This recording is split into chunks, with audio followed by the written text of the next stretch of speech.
Crew chiefs, please make sure you have the current crew chief handout and pit road penalty card with you for the race. Please have your spotters take notice where the fire trucks and emergency equipment are positioned to enter onto the racetrack. Also, take notice where the 2 chase vehicles are located. Please index your wheel and check your restraint system, signaling the NASCAR inspector you are ready to participate in the race. Please note the pit road speed and caution vehicle speed. On the initial pace laps, check your pit road speed when the caution vehicle turns on its overhead lights. Drivers and spotters, there are several places to safely escape the racetrack. When you have a problem, get off the track as soon as you can. A waving blue flag indicates a local caution. This informs you of a problem ahead, such as debris, surface condition, or accident. A waving yellow flag indicates a full course caution and corresponds with the start-finish line flag. Once the caution lights are illuminated, slow down to a cautious pace. Please be aware and respectful of the emergency services vehicles and personnel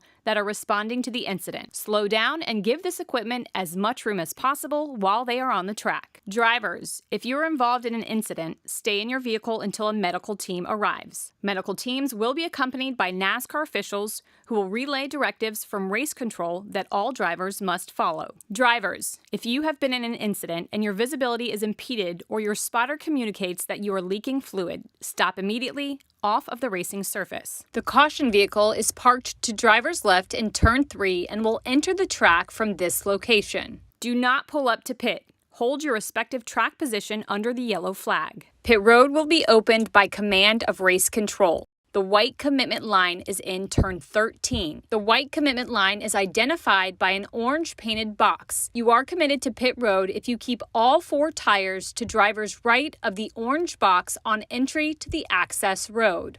Green light, pit road is open. Flashing red and white lights, pit road is closed. When entering pit road speed begins at the yellow speed line. Pit road speed ends after the last pit box at the yellow speed line. Remember, yellow line to yellow line. When entering pit road, all vehicles must be single file under yellow flag conditions in the outermost lane, bumper to bumper, and maintain pit road speed passing only to the left on entry once a vehicle commits to its pit stall. Returning to the track while exiting the pits. Vehicles must stay driver's right of the white line until turn 2. Vehicles must fall in line behind the continuous line of vehicles that remain on the racetrack. We will give the 1 to go signal and release the wave around vehicles prior to the bridge. Maintain your speed, no brake checks or weaving. Stay closed up to the vehicle in front of you. Prior to restarts, when the single file restart order is confirmed and when instructed by race control, drivers must choose the inside or outside lane before the designated V-shape painted mark on the racing surface.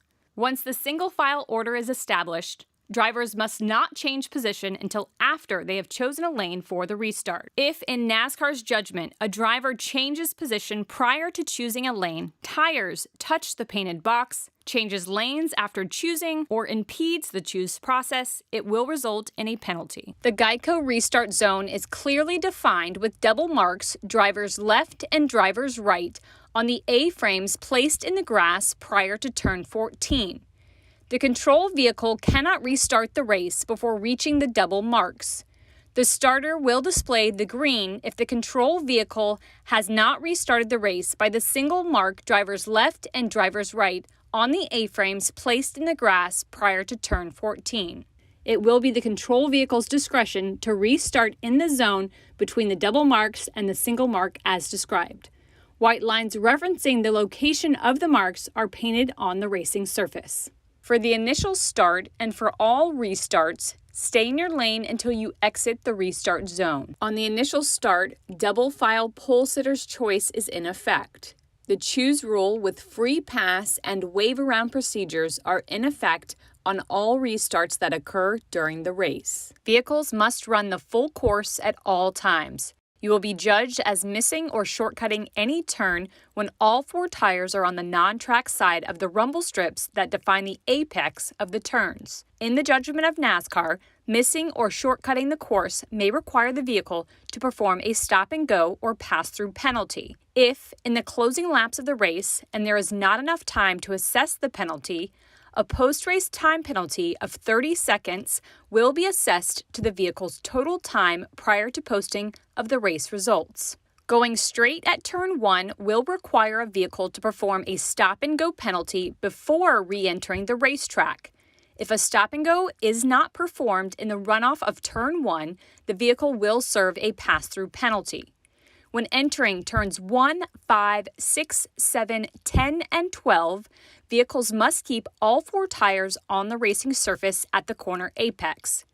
Apex curbing and/or rumble strips are considered part of the racing surface. Shortcutting the apex of turns 1, 5, 6, 7, and 10 will require a vehicle to perform a stop-and-go penalty.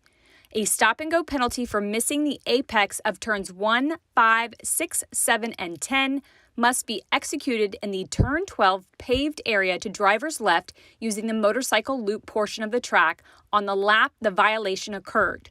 After completing the stop-and-go penalty, have your spotter assist in clearing you back onto the racetrack prior to turn 13. Failing to perform the stop-and-go on the lap the violation occurred will require the vehicle to perform a pass-through penalty. There are instances where asphalt exists on the non-track side of the exit curbing or exit rumble strips. Crossing into these areas will not be viewed as a violation. Vehicles missing turns 12, 13, 14 will be assessed a pass-through penalty. The race consists of 3 stages. The first and second stages will award points to the top 10 positions on the designated scheduled lap, whether under green or yellow flag conditions. The end of the third and final stage will conclude the race. The race may be concluded with NASCAR overtime in the final stage. If the race distance is extended, the race will go into overtime. Overtime will consist of 1 or more restart attempts. If a caution occurs before the leader reaches the start-finish line, additional attempts will be made until the leader reaches the start-finish line under green flag conditions. However, if the leader reaches the start-finish line and then a caution occurs, the field will be frozen and the overtime attempt will be official. The race will not be restarted and will conclude under caution. Thank you and good luck in the race.